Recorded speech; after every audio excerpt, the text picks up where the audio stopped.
Welcome to my Faerie Magic course. Together, we'll explore nature magic and the captivating world of the Fae. I'm excited to share all of my knowledge on this topic, but it's important to understand that the Fae's existence is immense, and my understanding and my teachings only barely scratch the surface. My practice, and therefore this course, draws from Celtic traditions. But it's very important that you understand that the Fae transcend all geographical, cultural, and belief system boundaries. So this course is intended for those of you that are studying my basic angel magic course.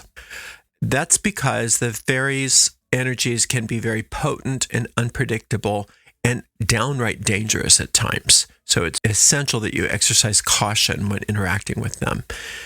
To ensure protection in fairy magic, invoking the angelic protection is very powerful. And that's why I recommend that you have some grounding in angel magic. It's not necessary, but that's my recommendation. Your birth angels will guide you. They'll protect you, and they'll lead you down the right path when you're working with fairies. Remember that it's important to prioritize this protection as you dive into the content of this course. I'm excited that you're going to join me on this very enchanting journey through the intricate threads that connect our world to the fairy realm. You can prepare to be absolutely mesmerized as you open your mind to the wonders that await you in this world. I hope that this course will serve as a source of knowledge to you and also inspiration for you as you embark on your own personal journey into the realm of fairy magic. I want to start by discussing the angel Anael, the archangel of immense power and authority in the Pauline arts traditions.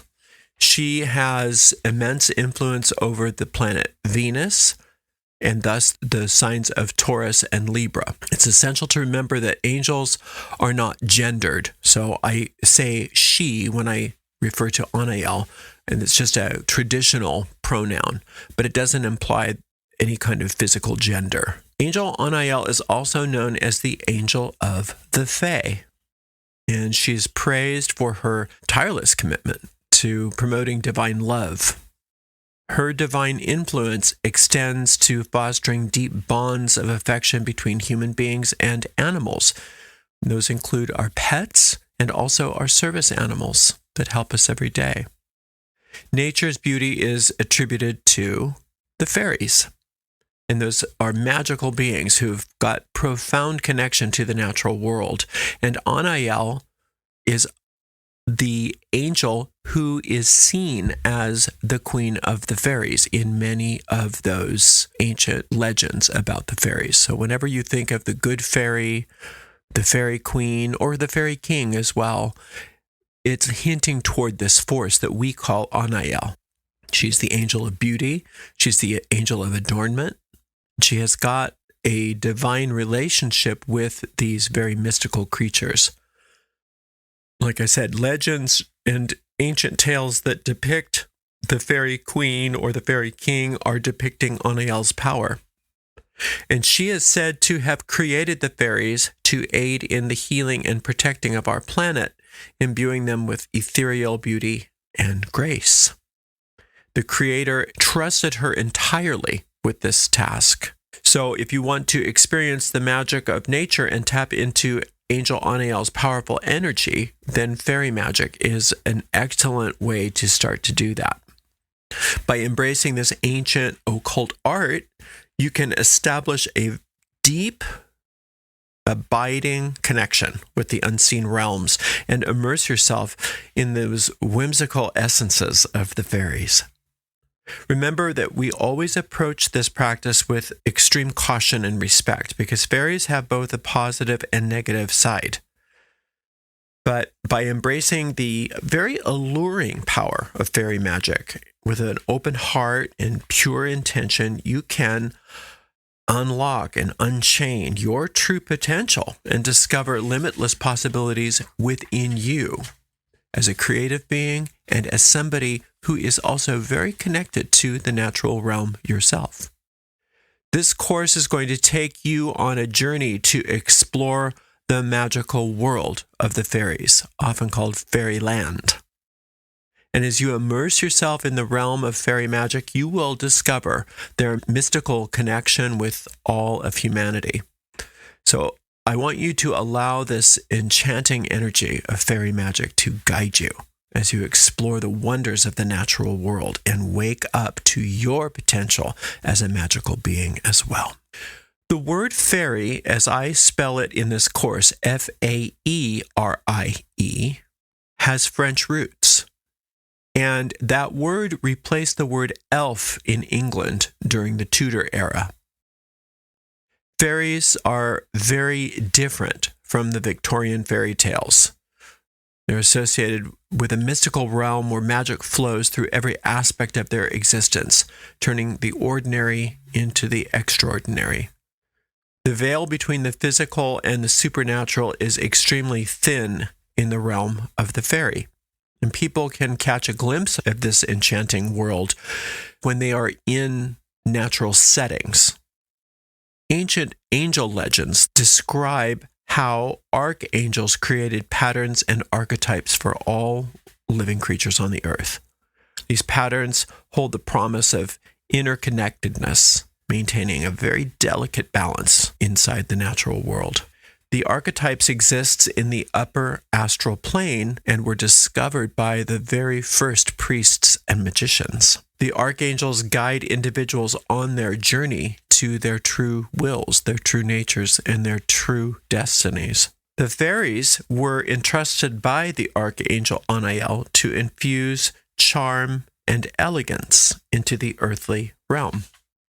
They reside in what is called the Middle Kingdom, existing in both the ethereal realm and within our world. During the fall, they fell into that Middle Kingdom, and they're in that place that is not the physical, but it is not purely astral either. And they coexist in a separate world from ours. There was a writer named Robert Kirk in the 17th century who compiled a collection of ancient Scottish lore, and he focused on seers who claimed knowledge of this hidden world. The fairies were called the Middle People. The manuscript is called The Secret Commonwealth. Kirk believed in an unseen realm beyond our physical reality, emitting a fascinating energy that flows into our world. This energy is most potent in areas called fairy paths, or what we call ley lines in this day and age. To discover the captivating world of fairies, one needs a unique ability to perceive their etheric presence. This is often known as clairvoyance. Exploring their realm can be dangerous due to their enchanting magic called glamour. Now remember, glamour comes from the same root word as the word grammar. And grammar comes from the same word as the word grimoire, which is a magic book. Grammar really points to how words are magical. Not only the biblical stories of creation, but many stories of creation talk about how the source of life created things with a word. And so fairy glamour is similar in that regard. A glamour is an illusion that is cast.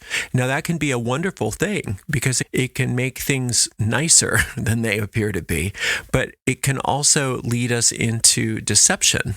And it can lead us into time wasting, and it can lead us into parts of their realm that we can't really get out of. So we got to be careful when we're working with the fairies or going into that realm.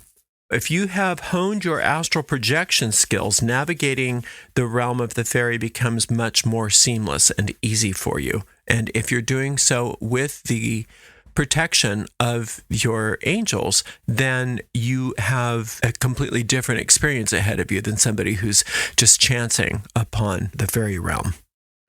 The essence of fairy magic resides predominantly within that etheric plane where those whimsical energies of the fairies thrive and dance with exquisite grace, I might add.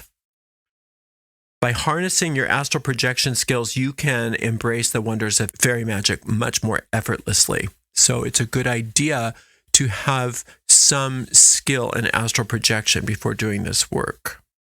Fairies are much different than archangels because they don't have an ethical code dictating any kind of interaction with humans. The fairies can determine if they want to reveal their world to us or not. So it's essential to approach them with caution. Their mystical and very captivating elements can trap people in their spell who long to return home. And there's a lot of stories about people that get stuck in that other world. And in this day and age, when people get stuck in that world, it's usually seen as a type of insanity because people don't understand what the fairies are. But it's still a very real phenomenon. To understand fairies, we must let go of our preconceived notions of those Tinkerbell-like creatures and view them as the celestial beings that they are. They're similar to extraterrestrial visitors from another world. Now, fairies may interact with us, but they possess very dissimilar values, thoughts, and emotions when compared to human beings. Like I said, the word glamour originates from Scotland, and it signifies magic. Magic is linked to learning and language's precise use that can change reality through imagination. Ancient traditions suggested that knowing the true name of something grants us control over it. If you think about the story Rumpelstiltskin, one of the points of that story was to depict how once she understood who Rumpelstiltskin's name was, she had control over that thing. So glamour is the art of casting illusions around a person, place, or object, and it possesses the power to captivate and to enthrall. But it has the potential to transform the mundane into something really extraordinary. But glamour and glamoring, whether it be something that we do or that's happening from the world of the fairy, requires caution because the allure of a glamour can deceive and can ensnare people under its spell. Its paradoxical nature demands utmost respect and caution. The imagination has long been captivated by the mystical and somewhat mythical beings called the fairy. And they are muse-like creatures, having inspired countless creative geniuses throughout history. From renowned artists to celebrated writers, their ethereal presence and enchanting allure continue to permeate the realms of art, literature, music, and beyond.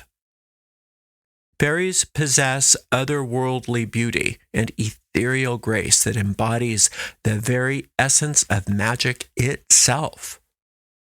Their delicate wings shimmer in the moonlight, their laughter echoing through ancient forests, their radiant presence igniting the inspiration in the hearts of those lucky enough to encounter them. However, amidst the mesmerizing allure of the fairy, it's essential to remember that it is a realm of duality where light and darkness intertwine. Behind the veil of all these enchantments lies a world that can inspire and deceive, evoke feelings of love and fear, and weave tales of joyous triumphs and heartbreaking tragedies. As we venture into the realm of the fairy, let us embrace the magic that flows through its veins, allowing it to infuse our creative spirits with boundless inspiration. But let us also approach it with caution, for within the beauty and wonder lies the potential for mortal danger, reminding us of the very delicate balance between the mystical and the perilous. Fairies are born out of creativity and emotion, making them deeply connected to the realm of magic. They are drawn to magic's enchanting allure, but are also cautious of human intrusion into their ethereal world of wonder. This has created growing divides between our two worlds, but the presence of fairies can still be felt in the untouched corners of nature. In the tranquil embrace of nature, the magic of the fairy continues to dance upon the whispers of the wind. Their presence brings a sense of calm and tranquility, reminding us of the unfathomable depths of wonder that exist in the unseen realms. As we tread softly upon the earth with reverence for those enchanting mysteries, we may find ourselves blessed with the ethereal presence of the fairies. Our ancestors had a profound connection with nature, and they recognized the presence of nature spirits and elementals. They respected and revered the occult forces, gaining a deeper understanding of the interconnectedness of all things. Even in our modern world, these ancient forces continue to safeguard the timeless intelligence of the earth. By immersing ourselves in the natural world and embracing its enchanting energy, we can tap into a wellspring of tranquility and insight. Green is a captivating color that represents the beauty of nature. According to ancient folklore, wearing green can grant humans the power of fairy magic, connecting them to the mystical forces of the universe. This draws enchantment seekers to the practice of magic, particularly herbology. Different shades of green have unique significance in nature, such as yellow-green, representing betrayal, dark or olive green, embodying strength and stamina, bright green, acting as a sign of impending storms, reminding us to pause and seek shelter before moving forward. A variety of vibrant greens symbolize positivity and progress, encouraging us to trust the journeys and welcoming change. In addition to greens, all colors hold great significance in nature and in color magic. Different flower colors are believed to influence our physical and mental well-being. Red flowers can infuse us with vitality. Yellow blooms sharpen our mental alertness. Mixing red and yellow flowers can create cheerfulness. And combining roses and carnations with maidenhair fern can transform any space into a tranquil sanctuary. In ancient times, farmers believed that working with the spirits of nature was essential to harvest the best crops and to raise healthy livestock. Agricultural magic enabled them to tap into ancient mystical knowledge and unlock its potential. By establishing a strong connection with nature, they achieved enlightenment and harmony in many aspects of their lives. Blessing the land before planting was one of the fascinating practices of the ancient farmers. They invoked the magic of the earth, calling upon spirits of nature to ensure bountiful crop yields. They carefully etched planting signs into the soil. Even today, you can find evidence of these markings in many old farmlands, preserving our ancestors' knowledge and reminding us of the sacred bond between humanity and the land. The art of agricultural magic holds a deep sense of mystery and an undeniable connection to the realm of the fairy. Following the instructions and illustrations in the planting guide provided in your handout allows us to cultivate botanical wonders in our own gardens and indoor plants and to deepen our bond with nature. Planting with intention and reverence honors the cycles of life and the interdependence of all living creatures. A magical seal adorned with the celestial bodies of the sun, moon, and Saturn is a powerful tool for harnessing the blessings of the land. It's included in the lesson, and it's a rayed circle, and that rayed circle captures the sun's energy, while the watery trine of the moon forms a harmonious triangle that symbolizes the sacred connection between heaven and earth. Then there's an oblong seal of Cassiel, the guardian angel of Saturn, and the soil. And this adds an extra layer of mystical energy and can exorcise any haunted problems in the land. Drawing the symbol onto stone or in the soil itself, and cultivating the land using the power of the sun, moon, and the archangel Cassiel of Saturn unlocks this ancient magic within nature. The sacred diagram connects us to the wisdom traditions that have sustained humanity for centuries. Through the harmonious interplay of these celestial forces, we can create a thriving environment that nourishes all plant life and inspires us with wonder. And now I encourage you, once you get that diagram, to work with it, to actually do some planting with it. That can be your very first foray into fairy magic. And it's a very gentle, and safe way to get yourself started in this work. And whether it's a house plant, a flower garden, a vegetable garden, or some herbs, if you start incorporating some of this ancient agricultural magic, such as this diagram, you will start having that relationship with the fairy long before we even start any of our journeys into fairyland, which will come in subsequent lessons. Thank you so much for starting this journey with me. Until the next time, blessed be.